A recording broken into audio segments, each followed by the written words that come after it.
Bonjour chers amis, parlons des problèmes de la Mercedes classe AW 176. La berline Mercedes-Benz A180 de base est équipée d'un moteur essence 4 cylindres avec turbocompresseur et injection directe, qui avec un volume de 1,6 litres génère 122 chevaux à 5000 TR, min et 200 Nm de couple dans la plage de 1250 à 4000 TR, min. La boîte manuelle à 6 vitesses ou la boîte robotisée 7G DCT à 7 vitesses avec 2 embrayages, ainsi que la traction avant, fonctionne harmonieusement. L'accélération à 100 km/h prend 8,6 à 8,9 secondes, la vitesse de pointe est de 202 km/h et la consommation de carburant ne dépasse pas 5,4 à 5,7 litres en mode mixte.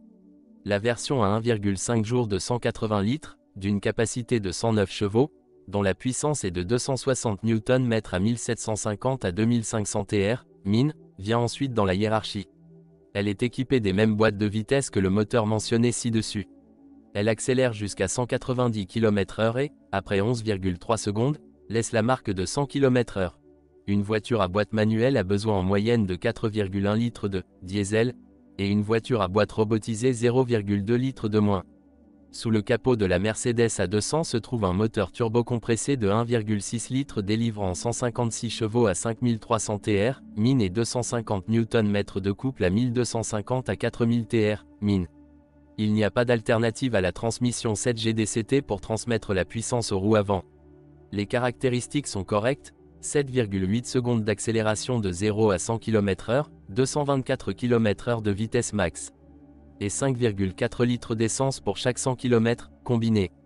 Le privilège de la version haut de gamme de l'A224 Matic est considéré comme un moteur à essence avec turbocompresseur et alimentation directe en carburant d'un volume utile de 2,0 litres. Il a 184 chevaux et 300 Nm de poussée maximale, qui est atteinte à 1200 à 4000 TR, min.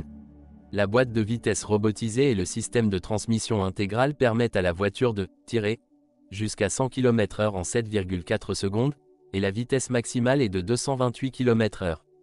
La consommation de carburant déclarée est de 6,6 litres en mode mixte. Le fonctionnement de l'électricité peut être perturbé par l'eau qui pénètre dans le coffre. Il est intéressant de noter que cela peut apparaître dans les voitures d'occasion où le problème n'a pas été éliminé.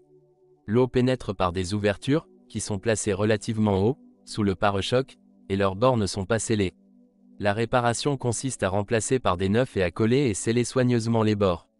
Un dysfonctionnement typique est l'endommagement des guides de la fenêtre de toit, en particulier lorsqu'elle est rarement utilisée.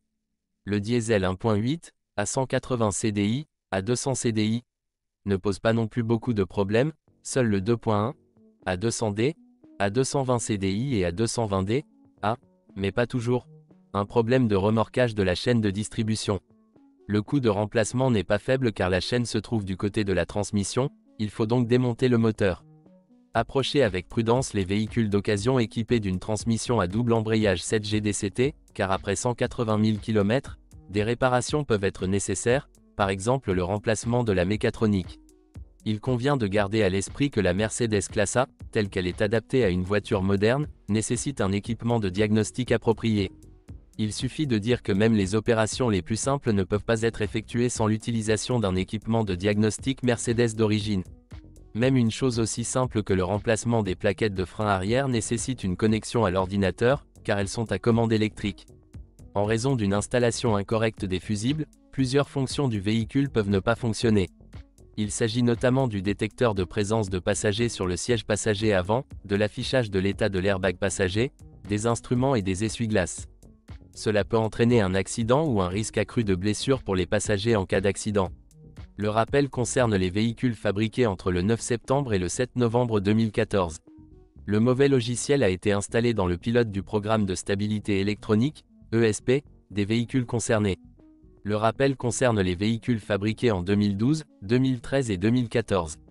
Des fissures peuvent se former dans les conduites de carburant sous pression, ce qui peut entraîner des fuites de carburant et des incendies de véhicules. Le rappel s'applique aux véhicules équipés de moteurs diesel à 4 cylindres fabriqués entre le 28 octobre 2015 et le 19 novembre 2015. Un montage incorrect du boîtier à fusible peut entraîner un incendie et une perte d'électricité. En cas de rupture de contact, le moteur peut s'arrêter alors que le véhicule est en mouvement et, avec l'assistance de la direction, le système SRS, par exemple les coussins gonflables, l'ESP ou le tableau de bord peuvent tomber en panne, ce qui augmente le risque de blessure. Le rappel s'applique aux véhicules fabriqués de mars 2016 à avril 2016. La déformation du boîtier de l'airbag latéral arrière gauche peut entraîner son blocage ou son endommagement lors de son activation en cas de choc. Le rappel concerne les véhicules fabriqués en novembre 2015. Le rapport de mélange des coussins gonflables avant pour les genoux, le bassin et les rideaux latéraux pourrait ne pas être correct. En cas d'accident nécessitant l'activation des coussins gonflables, ceux-ci pourraient se gonfler correctement. Le rappel concerne les véhicules fabriqués entre le 8 août 2016 et le 3 juin 2017. La colonne de direction n'est pas suffisamment reliée à la terre. En cas de décharge électrostatique, l'airbag conducteur peut alors être activé alors que ce n'est pas nécessaire. Cela peut provoquer un accident. L'annulation s'applique aux véhicules fabriqués entre 11 2011e et 07 2017. L'adhérence de la partie inférieure du pare-brise à la carrosserie peut être insuffisante. En cas d'accident, le pare-brise peut se détacher de la carrosserie, compromettant l'effet protecteur de l'airbag passager avant. L'annulation s'applique aux véhicules fabriqués entre le 24 mai 2017 et le 29 mai 2017. Le logiciel du module de communication du système d'appel d'urgence, eCall, est défectueux.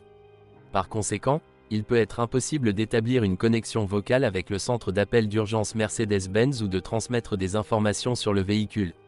Mercedes-Benz CLA, GLA, SLC, classe A, AMG GT, classe C, classe E, classe S, SL, classe B, GLC, CLS et classe G construits entre 2016 et 2018.